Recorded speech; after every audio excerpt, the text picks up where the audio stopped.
Hello everyone. तो कैसे हैं आप सब? उम्मीद है आप सब स्वस्थ होंगे, मस्त होंगे और अपने तैयारी में जबरदस्त होंगे। तो चलिए आज हम जय प्रक्रम का पार्ट 1 लेके आए हैं। आप सबके लिए जय प्रक्रम का पार्ट 1 लेके आए हैं। ठीक है दोस्तों, क्या लेके आए हैं? पार्ट 1 लेके आए हैं। इस चैप्टर में पोषण के बारे में आज हम लोग डिस्कस करने वाले। किसके बारे में? आज हम लोग पढ़ेंगे पोषण के बारे में। ठीक है दोस्तों, पोषण न्यूट्रिशन। पोषण जो है दोस्तों, इनको दो भागों में बांटा गया। एक होते हैं स्वपोषी पोषण और दूसरे होते हैं परपोषी पोषण। स्वपोषी पोषण वैसे पोषण को कहते हैं जो अपना भोजन खुद से संश्लेषित करते हैं, उसे स्वपोषी पोषण कहते हैं। जैसे में हो जाएंगे दोस्तों सभी हरे पेड़ पौधे। क्या हो जाएंगे? सभी हरे पेड़ पौधे, सभी हरे पेड़ पौधे। ठीक है दोस्तों, सभी हरे पेड़ पौधे जो है वो स्वपोषी के उदाहरण होंगे, वो अपना भोजन खुद से बनाते हैं। और परपोषी पोषण ऐसे पोषण को कहते हैं जो अपना भोजन खुद से ना बना के दूसरों पर निर्भर रहते हैं, उन्हें हम लोग क्या कहते हैं? परपोषी पोषण कहते हैं। और परपोषी पोषण को दोस्तों 3 भागों में बांटा गया। ठीक है, परपोषी पोषण को 3 भागों में बांटा गया। नंबर 1 मृतजीवी पोषण। क्या है दोस्तों? मृतजीवी पोषण। नंबर 2 परजीवी पोषण और नंबर 3 है प्राणिसम पोषण। अब हम लोग देखेंगे कि मृतजीवी पोषण किसे कहते हैं, परजीवी पोषण किसे कहते हैं और प्राणिसम पोषण किसे कहते हैं। यानी मृतजीवी पोषण ऐसे पोषण को कहते हैं जो मृत और सड़े गले, कौन? मृत और सड़े गले पदार्थों से अपना भोजन प्राप्त करते हैं, उन्हें मृतजीवी पोषण कहते हैं। और जो परजीवी पोषण होंगे दोस्तों, वो क्या होंगे कि अपना भोजन खुद से ना बनाकर दूसरे के ऊपर अस्थायी या अस्थायी रूप से रहते हैं। किसके ऊपर? दूसरे के ऊपर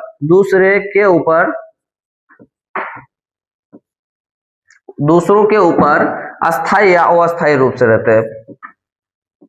अस्थायी या अस्थायी रूप से, अस्थायी रूप से रहकर अपना भोजन प्राप्त करते हैं। जैसे जू वगैरह हो गया, इसको हम लोग डिटेल से देखेंगे।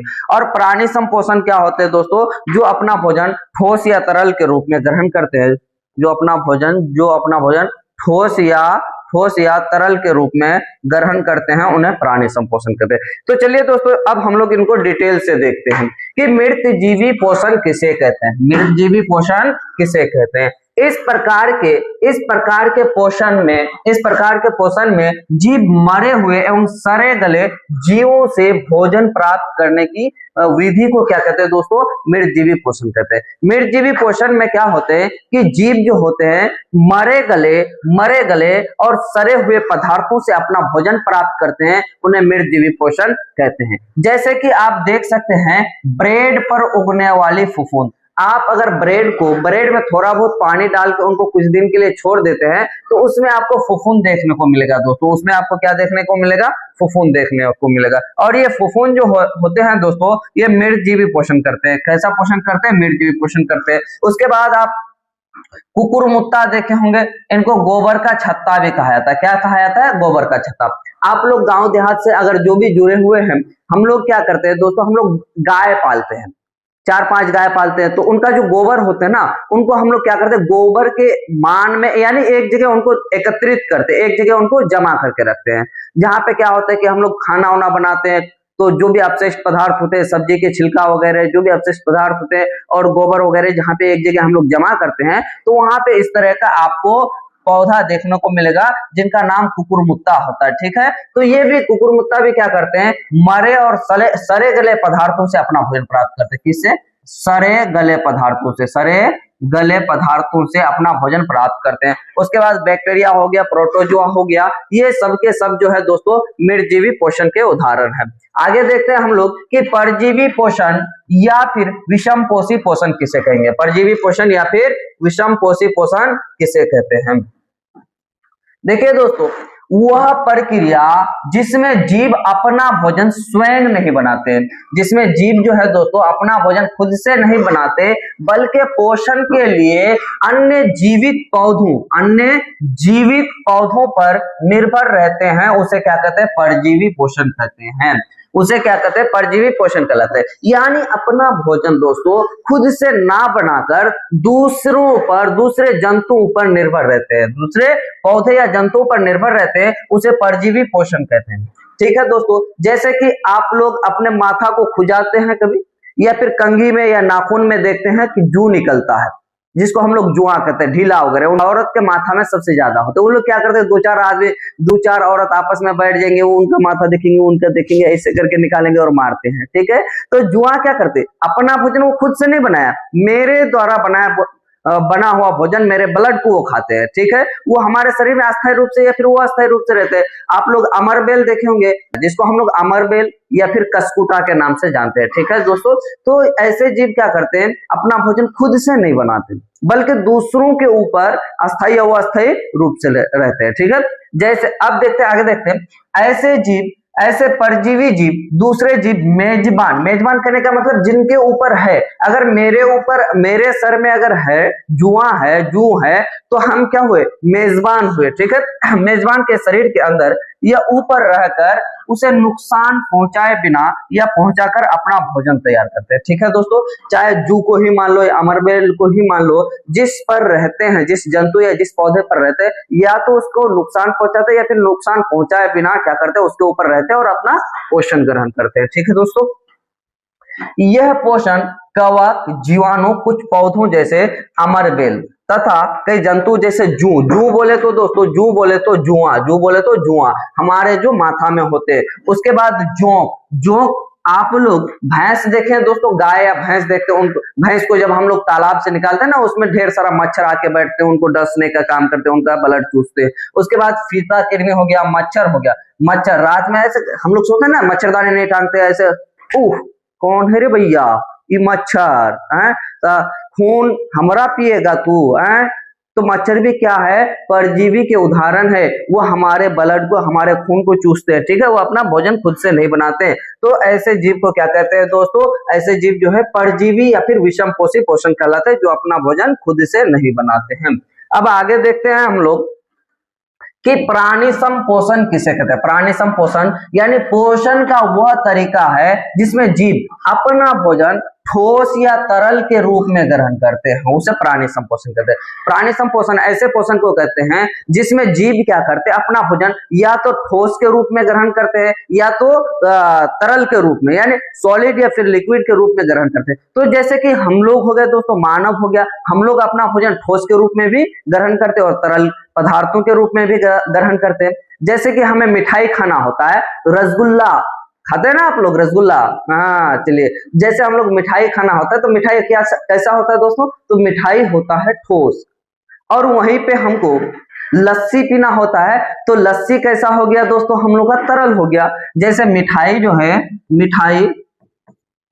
मिठाई ठोस होते हैं, वहीं अगर हमको लस्सी पीना है, ठीक है, तो लस्सी कैसे होते हैं, तरल होते हैं। ठीक है, तो हम लोग क्या ठोस या तरल के रूप में अपना भोजन ग्रहण करते हैं। जो जंतु अपना भोजन ठोस या तरल के रूप में ग्रहण करते हैं उन्हें प्राणी संपोषण कहते हैं। ठीक है दोस्तों, इस प्रकार के पोषण सामान्यतः जंतुओं में पाया जाता है। किसमें, प्राणी संपोषण जो है जंतुओं में पाया जाता है, जैसे कि मनुष्य हो गया, गाय हो गया, बकरी हो गया, मेंढक आदि हो गया। ठीक है, जैसे गाय को हम लोग पानी पिलाते हैं, पानी पीते हैं, वो तो पानी तरल हो गया, और वहीं पे हम लोग जो खाना वाना खाते हैं, जैसे रोटी बच गया, खाना खाने के बाद गाय को खिला देते हैं, तो वो रोटी जो था हम लोग का दोस्तों, वो तो सॉलिड फॉर्म में था ना, मतलब ठोस रूप में था ना, तो ये सब के सब क्या करते हैं, अपना भोजन ठोस या तरल दोनों प्रकार से करते हैं, इसलिए इनको हम लोग प्राणी संपोषण कहेंगे।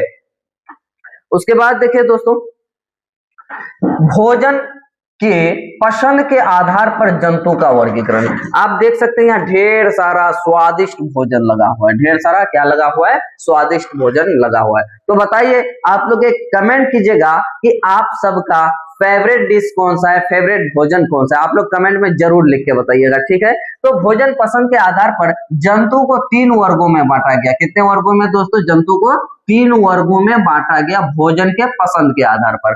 ये नंबर 1 में है शाकाहारी, जो साग सब्जियों को खाते हैं, घास भूसा खाते हैं, उसे शाकाहारी कहते हैं। नंबर 2 में है मांसाहारी, जो मांस खाते हैं उन्हें मांसाहारी कहते हैं। और नंबर 3 में है सर्वाहारी, जो क्या करते हैं कि शाकाहारी और मांसाहारी दोनों को खाते हैं दोस्तों, उन्हें सर्वाहारी कहते हैं। तो आप कमेंट में एक बार जरूर बताएं कि आप जो है शाकाहारी में आते हैं कि मांसाहारी में आते हैं या फिर सर्वाहारी में आते हैं। चलिए देखते हैं, आप जब तक कमेंट में बताइए, हम आगे देखते हैं, इनको डिटेल से पढ़ते हैं। शाकाहारी किसे कहेंगे दोस्तों? ऐसे जीव जो केवल हरे पेड़ पौधे घास भूसा खाते हैं उसे शाकाहारी कहते हैं। यानी ऐसे जीव जो केवल हरे पेड़ पौधे को खाते हैं, घास भूसा को खाते हैं, चारा को खाते हैं, उन्हें शाकाहारी कहते हैं। जैसे गाय, बकरी, खरगोश। आप लोग देखिएगा दोस्तों, अगर आप लोग गाय पालते हैं, बकरी को पालते हैं, ठीक है, तो उन्हें मीट मछली खिलाने का कोशिश कीजिएगा, वो कभी नहीं खाएंगे। क्यों नहीं खाएंगे? क्योंकि उन्हें वो शाकाहारी होते हैं। गाय, बकरी, खरगोश ये जो होते हैं शाकाहारी होते हैं और इन्हें जो है घास भूसा चारा वगैरह खाना पसंद होता है दोस्तों, ठीक है। देख सकते हैं आप यहाँ कितना प्यारा सा गाय है और ये क्या खा रहे हैं दोस्तों? घास खा रहे हैं। बकरी है यहाँ पे और खरगोश है, ये सब के सब क्या होते हैं? शाकाहारी के उदाहरण है, ठीक है।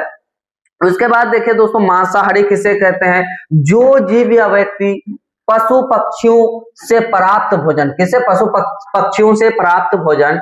पशु पक्षियों से प्राप्त भोजन क्या है दोस्तों? जैसे मांस, मछली, अंडा आदि का सेवन करता है, उन्हें मांसाहारी कहते हैं। यानी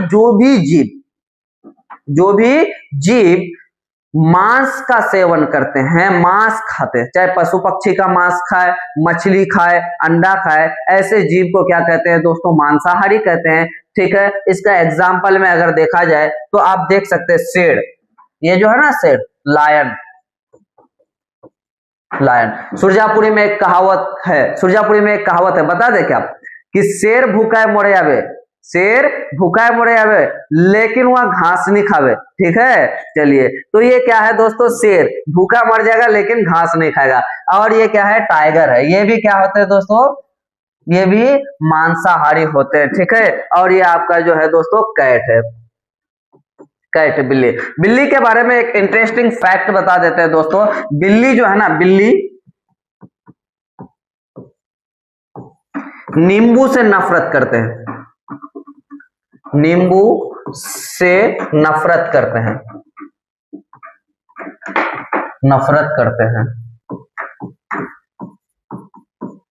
ठीक है दोस्तों। अब हम लोग आगे देखते हैं कि सर्वाहारी किसे कहते हैं? जो शाकाहारी और मांसाहारी दोनों प्रकार का भोजन खाते हैं वे सर्वाहारी कहलाते हैं। यानी सर्वाहारी ऐसे जीव जंतु को कहेंगे जो शाकाहारी और मांसाहारी दोनों प्रकार के, यानी साग सब्जियों को, मीट मछलियों को, दोनों को खा लेते हैं, उन्हें हम लोग क्या कहते हैं दोस्तों? सर्वाहारी कहते हैं। जैसे हम लोग मनुष्य, हम लोग क्या है दोस्तों? सर्वाहारी है। हम लोग क्या है? सर्वाहारी। साग सब्जी, मीट मछली जो मिलता है सब खा लेते हैं। उसके बाद भालू, कुत्ता, कौवा, ये सब जो है ना दोस्तों सर्वाहारी। जैसा कि आप देख सकते हैं यहाँ चिकन है, ठीक है। तो उसके बाद देखिए यहाँ पे ढेर सारा चीज है, सलाद है, फ्रूट है, चिकन मटन वगैरह ये लोग सब खा लेते हैं, ठीक है। आप देख सकते हैं यहाँ भालू है, आपको घास खाता, क्या है ये? धनिया खाता हुआ नजर आएगा। ये मछली खाता हुआ नजर आता है। कुत्ता जो है तो आपको मीट खाता हुआ नजर आएगा, ठीक है। कौवा है, ठीक है दोस्तों। अब हम लोग आगे देख लेते हैं कि प्रकाश संश्लेषण किसे कहते हैं? जिस प्रक्रिया के द्वारा पौधे अपना भोजन तैयार करते हैं उस मूलभूत प्रक्रिया को प्रकाश संश्लेषण कहते हैं। इस प्रक्रिया में पौधे सूर्य के प्रकाश की उपस्थिति में वायुमंडल से कार्बन डाइऑक्साइड, ठीक है दोस्तों, और मिट्टी से जल, खनिज लवण लेकर क्लोरोफिल की सहायता से अपना भोजन तैयार करते हैं। जिस प्रक्रिया के द्वारा पौधे अपना भोजन तैयार करते हैं उस मूलभूत प्रक्रिया को प्रकाश संश्लेषण कहते हैं। प्रकाश संश्लेषण में पेड़ पौधे सूर्य से प्रकाश, मिट्टी से जल और खनिज, वायुमंडल से कार्बन डाइऑक्साइड और पत्तियों में मौजूद क्लोरोफिल की सहायता से अपना भोजन तैयार करते हैं। इसे ही प्रकाश संश्लेषण कहते हैं। जैसा कि आप देख सकते हैं एक पेड़ है दोस्तों, ठीक है दोस्तों, एक क्या है? पेड़ है, और यहाँ पे हमारे हैं सूरज भैया। कौन है दोस्तों? सूरज भैया। ठीक है, जब सूरज का प्रकाश आते हैं, सूरज का प्रकाश, तो पेड़ पौधे क्या करते हैं? सूर्य के प्रकाश, ये क्या है दोस्तों? सूर्य का प्रकाश, सूर्य का प्रकाश। ठीक है, उसके बाद देखिए पेड़ के जो पत्तियां होते हैं ना दोस्तों, पेड़ के जो पत्तियां होते हैं, पेड़ के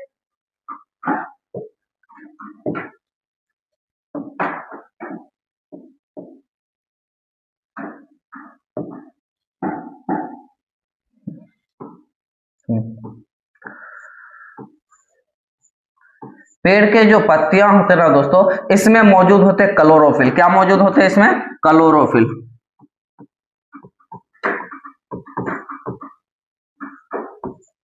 पेड़ के पत्तियों में क्या मौजूद होते हैं? क्लोरोफिल। और ये पेड़ क्या करते हैं, और ये पेड़ क्या करते हैं? मिट्टी से जल और खनिज को अवशोषित करते हैं। किसको? जल एवं खनिज को अवशोषित करते हैं। और वायुमंडल से क्या करते हैं दोस्तों? वायुमंडल से CO2 को ग्रहण करते हैं, यानी कार्बन डाइऑक्साइड। यानी पेड़ पौधे सूर्य से प्रकाश लेते हैं, वायुमंडल से कार्बन डाइऑक्साइड, और मिट्टी से जल खनिज लवण लेके क्लोरोफिल की सहायता से अपना भोजन तैयार करते हैं। और पेड़ पौधों के इस भोजन तैयार करने की विधि को, पेड़ पौधे के इस प्रोसेस को ही प्रकाश संश्लेषण कहते हैं। ठीक है दोस्तों, यहाँ पे एक सवाल पूछा जाता है, प्रकाश संश्लेषण के लिए कच्ची सामग्री क्या है? क्या है दोस्तों? प्रकाश संश्लेषण के लिए कच्ची सामग्री क्या क्या है? प्रकाश संश्लेषण के लिए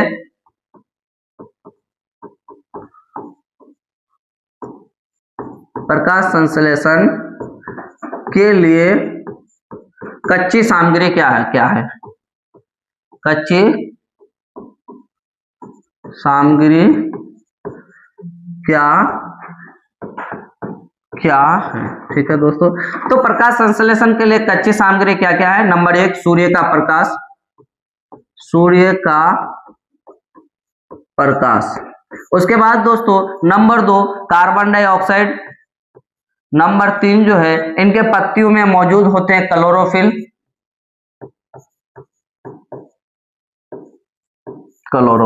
और नंबर 4 जो है दोस्तों, जल एवं खनिज। क्या? जल एवं खनिज। प्रकाश संश्लेषण क्रिया के लिए इन चारों चीजों का होना बेहद जरूरी है। ठीक है दोस्तों, पर पेड़ पौधे जो होते हैं स्वपोषी होते हैं, वो अपना भोजन खुद से तैयार करते हैं। उसके बाद पेड़ पौधों के पत्तियों में क्लोरोफिल पाया जाता है। ये क्लोरोफिल कहाँ पाया जाता है? तो क्लोरोप्लास्ट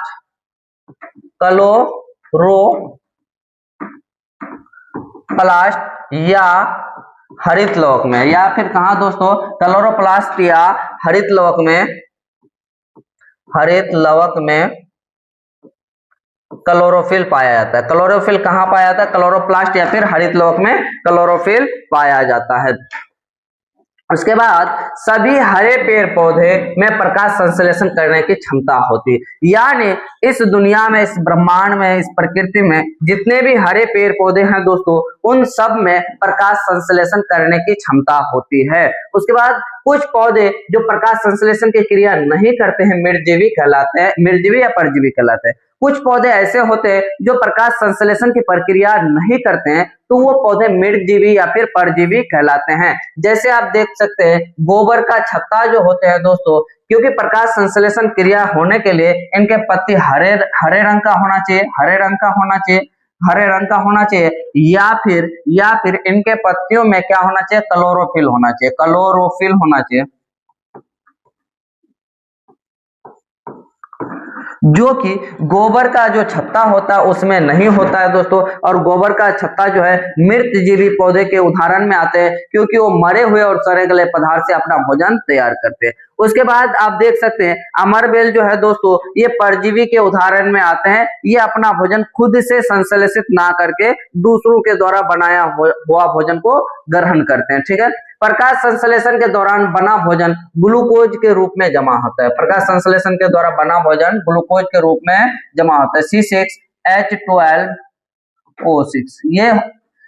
ये जो है दोस्तों, ये रहा ग्लूकोज का फॉर्मूला C6H12O6, यानी प्रकाश संश्लेषण के दौरान जो भोजन बनता है वो ग्लूकोज के रूप में संचित रहता है या फिर जमा रहता है। प्रकाश संश्लेषण में उपोत्पाद बाय प्रोडक्ट के रूप में ऑक्सीजन बनता है। प्रकाश संश्लेषण में उपोत्पाद यानी बाय प्रोडक्ट के रूप में ऑक्सीजन बनता है। और प्रकाश संश्लेषण की क्रिया केवल दिन में होती है। कब होती है दोस्तों? प्रकाश संश्लेषण की क्रिया केवल दिन में होती है, क्योंकि प्रकाश संश्लेषण होने के लिए सूर्य के प्रकाश का होना बहुत जरूरी है। और सूर्य का प्रकाश जो है वो दिन में निकलते हैं, सूरज दिन में निकलते हैं। प्रकाश संश्लेषण की क्रिया आदि से अंत तक यानी शुरू से आखिरी तक क्लोरोप्लास्ट या फिर हरित लवक में होते हैं। ठीक है दोस्तों, क्लोरोप्लास्ट या फिर हरित लवक में होते हैं। ठीक है दोस्तों, देखिए ये क्या है, एक पत्ती है दोस्तों, इस पत्ती में हरित लवक या क्लोरोप्लास्ट होते हैं। इस पत्ती में क्या होते हैं दोस्तों? हरित लवक या फिर क्लोरोप्लास्ट होते हैं। और इसी क्लोरोप्लास्ट में हरे रंग का वर्णक पाया जाता है जिनको क्लोरोफिल कहते हैं। ठीक है दोस्तों, हरित लवक या क्लोरोप्लास्ट में हरे रंग का वर्णक होते हैं जिन्हें हम लोग क्या कहते हैं? क्लोरोफिल कहते हैं। और क्लोरोफिल के कारण ही पत्तियों का रंग क्या होते हैं? हरा कलर का होते हैं। प्रकाश संश्लेषण की क्रिया द्वारा ही वायुमंडल में ऑक्सीजन का संतुलन बना रहता है। प्रकाश संश्लेषण क्रिया के द्वारा ही वायुमंडल में ऑक्सीजन का संतुलन बना रहता है। और हमें चाहिए कि हम लोग जो है अधिक से अधिक मात्रा में पेड़ पौधों को लगाएं, क्योंकि ऑक्सीजन का संतुलन बना रहेगा। और ऑक्सीजन जो है हमारे लिए बेहद बहुत ही ज्यादा जरूरी है। ठीक है, तो प्रकाश संश्लेषण क्रिया द्वारा ही वायुमंडल में जो है दोस्तों ऑक्सीजन का संतुलन बना रहता है। आगे देखते हैं हम लोग पत्तियों को प्रकाश संश्लेषी अंग, पत्तियों को प्रकाश संश्लेषी अंग एवं हरित लवक को प्रकाश संश्लेषी क्या कहा जाता है दोस्तों? अंगक कहा जाता है। ठीक है, प्रकाश संश्लेषी अंग पत्तियां होती है और प्रकाश संश्लेषण प्रक्रिया में पौधे का रंग उतना महत्व नहीं रखता है। प्रकाश संश्लेषण प्रक्रिया में पौधे का रंग महत्व नहीं रखता है, केवल उनके पत्तियों में क्लोरोफिल होना चाहिए। ठीक है, अगर किसी भी पौधे के पत्तियों में क्लोरोफिल है तो वो प्रकाश संश्लेषण की क्रिया कर सकते हैं, अगर क्लोरोफिल नहीं है तो वो प्रकाश संश्लेषण की क्रिया नहीं कर सकती है। आगे देखते हैं हम लोग कि प्रकाश संश्लेषण क्रिया के लिए कितने आवश्यक पदार्थ होते हैं। प्रश्न है दोस्तों, प्रकाश संश्लेषण क्रिया के लिए कितने आवश्यक पदार्थ होते हैं? उनका आंसर, प्रकाश संश्लेषण क्रिया के लिए 4 आवश्यक पदार्थ होते हैं। कितने? 4 आवश्यक पदार्थ होते हैं। नंबर 1 है पर्णहरित या क्लोरोफिल। पर्णहरित या क्लोरोफिल कहाँ पाया जाता है? तो ये कहाँ पाया जाता है? पत्ते में पाया जाता है। ठीक है दोस्तों, उसके बाद सूर्य का प्रकाश। दूसरा चीज क्या है? सूर्य का प्रकाश, ये हमें सूर्य से प्राप्त होते हैं, सूर्य का प्रकाश। उसके बाद जल एवं खनिज जो है दोस्तों, जल एवं खनिज हमें मिट्टी से प्राप्त होते हैं। किससे प्राप्त होते हैं? मिट्टी से प्राप्त होते हैं। और कार्बन डाइऑक्साइड जो है दोस्तों वायुमंडल से प्राप्त होते हैं। ठीक है, वायुमंडल से प्राप्त होते हैं। प्रकाश संश्लेषण क्रिया के लिए इन चारों चीजों का होना बहुत ही जरूरी है। उसके बाद प्रकाश संश्लेषण का सूत्र देखते हैं दोस्तों। प्रकाश संश्लेषण का सूत्र, जब कार्बन डाइऑक्साइड, ये क्या है? कार्बन डाइऑक्साइड और जल आपस में किसकी उपस्थिति में? सूर्य का प्रकाश, क्या होगा यहाँ पे? सूर्य प्रकाश और क्लोरोफिल,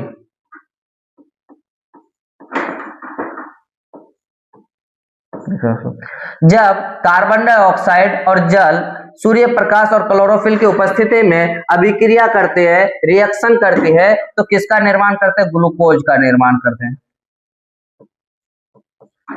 ग्लूकोज। और क्या बनाते हैं दोस्तों? और क्या बनाते हैं? ऑक्सीजन। ऑक्सीजन। और क्या बनाते हैं? तो जल का निर्माण करते हैं। ठीक है दोस्तों, ये हो गया आपका कार्बन डाइऑक्साइड।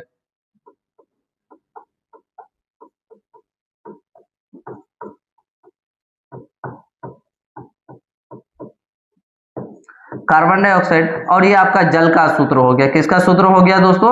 जल का सूत्र। यानी कार्बन डाइऑक्साइड और जल सूर्य से प्रकाश लेकर क्लोरोफिल की सहायता से ग्लूकोज का निर्माण करते हैं। ठीक है दोस्तों, और बाई प्रोडक्ट के रूप में ऑक्सीजन बनाते हैं और जल का निर्माण करते हैं।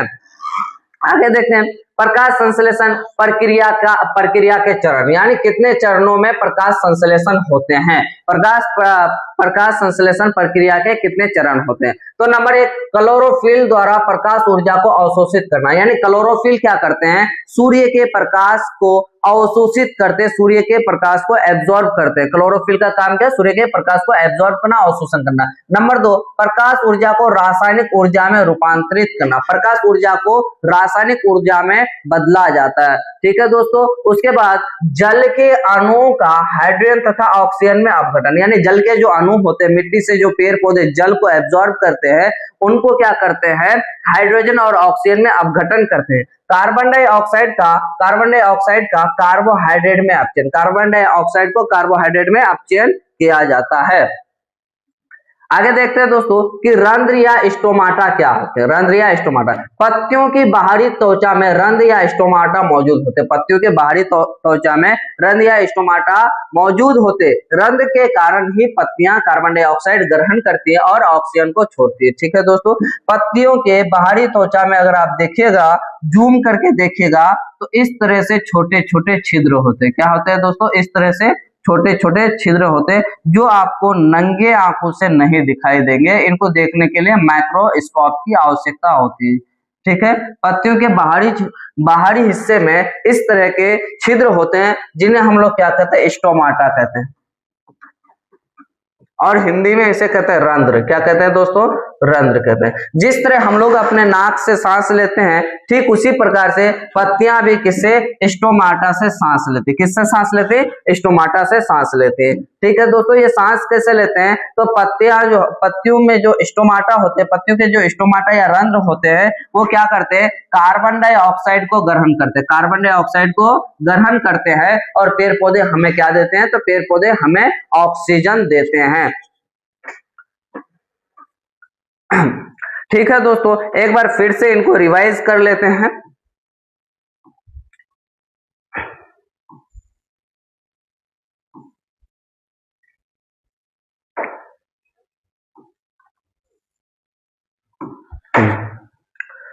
तो देखिए दोस्तों, पोषण जो है वो दो प्रकार के होते हैं, एक स्वपोषी पोषण और दूसरा क्या होता है, परपोषी पोषण। स्वपोषी पोषण ऐसे पोषण को कहते हैं जो अपना भोजन खुद से बनाते हैं, दूसरों पर निर्भर नहीं रहते हैं। स्वपोषी पोषण के उदाहरण होते हैं सभी हरे पेड़ पौधे। और परपोषी पोषण जो है दोस्तों, वो 3 प्रकार के होते हैं, मृतजीवी पोषण, परजीवी पोषण और प्राणी संपोषण। मृतजीवी पोषण ऐसे पोषण को कहते हैं जो मरे हुए और सड़े गए पदार्थों से अपना भोजन प्राप्त करते हैं। ठीक है। और परजीवी पोषण जो दूसरे जीव के ऊपर अस्थायी या अस्थायी रूप से रहकर अपना भोजन प्राप्त करते हैं, उन्हें परजीवी पोषण कहते हैं। और प्राणी संपोषण जो अपना भोजन ठोस या तरल के रूप में ग्रहण करते हैं, उन्हें प्राणी संपोषण कहते हैं। आप देख सकते हैं ये मृतजीवी पोषण के उदाहरण है, जैसे ब्रेड पर उगने वाले फफूंद हो गया, कुकुरमुत्ता हो गया, कवक, बैक्टीरिया, प्रोटोजुआ हो गया। उसके बाद परजीवी पोषण के उदाहरण आपका जोंक हो गया, फीताकृमि, मच्छर आदि हो गया। ठीक है दोस्तों। प्राणी संपोषण जो अपना भोजन ठोस या तरल के रूप में ग्रहण करते हैं, उन्हें प्राणी संपोषण कहते हैं, जैसे मनुष्य हो गया, गाय, बकरी, मेंढक आदि हो गया। उसके बाद भोजन पसंद के आधार पर जंतु को जो है 3 भागों में बांटा गया, शाकाहारी, मांसाहारी और सर्वाहारी। शाकाहारी जो साग सब्जियां खाते हैं, घास भूसा खाते हैं, उन्हें शाकाहारी कहते हैं।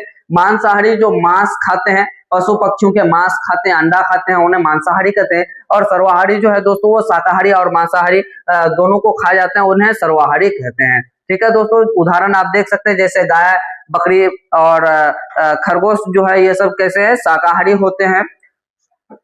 और आप देख सकते हैं यहाँ लायन है, टाइगर है, कैट जो है, ये सब मांसाहारी होते हैं। और बाकी हम लोग जो है दोस्तों, मनुष्य, भालू, कुत्ता, कौवा, ये सब जो होते हैं, ये सब के सब सर्वाहारी होते हैं। उसके बाद प्रकाश संश्लेषण किसे कहते हैं, पेड़ पौधों के भोजन बनाने की प्रक्रिया को प्रकाश संश्लेषण कहते हैं। इस प्रक्रिया में पेड़ पौधे सूर्य से प्रकाश, मिट्टी से जल एवं खनिज लेते हैं, वायुमंडल से कार्बन डाइऑक्साइड, और उनके पत्तियों में मौजूद क्या होता है, क्लोरोफिल के कारण, क्लोरोफिल की सहायता से वो अपना भोजन बनाते हैं। इस प्रक्रिया को क्या कहते हैं दोस्तों, प्रकाश संश्लेषण कहते हैं। ये बहुत ही महत्वपूर्ण क्वेश्चन है, बहुत ही इंपॉर्टेंट क्वेश्चन है। उसके बाद सभी पेड़ पौधे प्रकाश संश्लेषण, सभी हरे पेड़ पौधे में प्रकाश संश्लेषण करने की क्षमता होती है। कुछ पौधे प्रकाश संश्लेषण की क्रिया नहीं करते, कुछ पौधे तो होते लेकिन प्रकाश संश्लेषण की क्रिया नहीं करते हैं तो वह मृतजीवी या परजीवी कहलाते हैं, जैसे कि गोबर का छत्ता हो गया, अमरबेल हो गया। उसके बाद आगे हम लोग देखेंगे प्रकाश संश्लेषण के दौरान बना भोजन ग्लूकोज के रूप में जमा होता है। आपको क्वेश्चन पूछेगा कि प्रकाश संश्लेषण के दौरान जो भोजन बनता है वो किस रूप में जमा होता है, वो ग्लूकोज के रूप में जमा होता है, ठीक है। और प्रकाश संश्लेषण में उपोत्पाद के रूप में क्या बनता है, बाई प्रोडक्ट के रूप में क्या बनता है, तो वो ऑक्सीजन बनता है। दोस्तों प्रकाश संश्लेषण की क्रिया केवल दिन में होंगे। उसके बाद प्रकाश संश्लेषण क्रिया आदि से अंत तक क्लोरोप्लास्ट या फिर हरित लवक में होती है। प्रकाश संश्लेषण की क्रिया द्वारा ही वायुमंडल में ऑक्सीजन का संतुलन बना रहता है। आगे देखें, पत्तियों को प्रकाश संश्लेषी अंग एवं हरित लवक या क्लोरोप्लास्ट को प्रकाश संश्लेषी अंग कहा जाता है। प्रकाश संश्लेषण एक प्रकाशीय रासायनिक अभिक्रिया है, ठीक है। उसके बाद प्रकाश संश्लेषण प्रक्रिया में पौधे का रंग महत्व, प्रकाश संश्लेषण प्रक्रिया के लिए पौधे का रंग जो है वो उतना महत्व नहीं रखता, लेकिन उनके उस पौधे में क्या क्लोरोफिल का होना जरूरी है, ठीक है दोस्तों। आगे देखते हैं हम लोग, प्रकाश संश्लेषण क्रिया के लिए कितने आवश्यक पदार्थ की जरूरत होती है, तो प्रकाश संश्लेषण क्रिया के लिए 4 आवश्यक पदार्थ की जरूरत होती है। सूर्य का प्रकाश, नंबर 2 आपका हो गया क्लोरोफिल, नंबर 3 वायुमंडल से आपको क्या लेना पड़ेगा, कार्बन डाइऑक्साइड, नंबर 4 मिट्टी से जल एवं खनिज, ठीक है। ये चारों चीजों का होना बहुत जरूरी है। प्रकाश संश्लेषण का यह सूत्र हो गया कि जब कार्बन डाइऑक्साइड और जल सूर्य प्रकाश की उपस्थिति में क्लोरोफिल की सहायता से रिएक्शन करते हैं, अभिक्रिया करते हैं तो ग्लूकोज बनाते हैं, बाय प्रोडक्ट के रूप में ऑक्सीजन बनाते हैं और जल का निर्माण होता है, ठीक है दोस्तों। प्रकाश संश्लेषण प्रक्रिया के 4 चरण होते हैं जो कि आपको बता चुके हैं। आगे देखिए कि रंध्र या स्टोमाटा किसे कहते हैं, पेड़ पौधों के बाहरी सतह में छोटे छोटे छिद्र होते हैं जिनको रंध्र या स्टोमाटा कहते हैं। उसी रंध्र या स्टोमाटा से पेड़ पौधे क्या करते हैं, पेड़ पौधे कार्बन डाइऑक्साइड को ग्रहण करते हैं और हम लोगों को ऑक्सीजन देते हैं, ठीक है दोस्तों।